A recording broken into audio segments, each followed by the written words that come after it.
Good morning, welcome to another NFoxtv video. This morning I just wanted to run through the specification of my BMW M140i.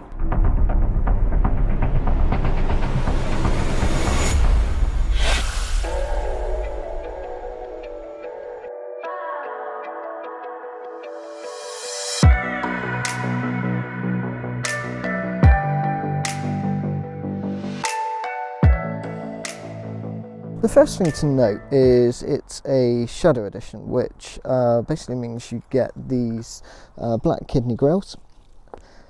You get these, I presume they're just called fins, at the front in grey, as well as the mirrors in the same colour. You get the wheels in orbit grey. You do actually have a second option of some jet black twin spoke alloys, but you know, whilst I'm not really a fan of either of the options, I prefer these of the two.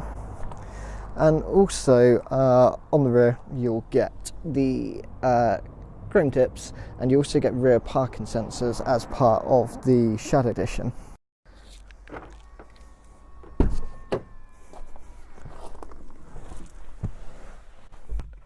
So the Shadow Edition also comes equipped with the uprated Harman Kardon sound system as well as cruise control. Now the cruise control has what they call brake function. Now I wasn't sure whether that was the adaptive cruise control, which, you know, obviously follows the vehicle in front, but it transpires it's just if you're set at 50 miles an hour and you go down the hill, it will use the brakes to maintain the 50 mile an hour speed that you've got it set at. Now in addition to wanting to get a Shadow Edition, the options that I were really keen on having were specifically the mineral grey paint, which metallic paint is about a £595 option on the 140s. I really wanted the ZF 8-speed auto. Since having the DSG box on the Audi S3, I think it'd be really difficult to actually go back to a manual now. So yeah, so it's approximately £1,600 I think to get the auto over the manuals, which I do believe they're actually discontinuing the manuals moving forwards now. So yeah, that might actually help their resale values at a later date, but yeah, we'll just have to see how that goes. Another thing that was really important for me was the professional nav. I just think it looks so much nicer in the interior, and having the ability to have the split screen display, so you can have the map whilst keeping an eye on your trip computer or whatnot. I think that's a really snazzy feature. Now this car also came with the heated seats, which about £315 I think the heated seat option on here, but with leather seats in the winter, anyone who has got leather seat, you'll know it's so cold and uncomfortable during the winter months that yeah, it's pretty much a necessity. The other thing that's really worth the money is the electric folding wing mirrors. They've got the anti-dazzle built in as well, and one thing I've learned, you probably already all know this, but if you hold down the lock key on the controller when you're locking the car, they automatically fold in as well, which I actually thought that was something I needed to get coded in, so that was a nice surprise. Now another option that I wasn't too sure about, but lots of people raved about, and I'm so glad my car has got it, is the adaptive LED headlights up front.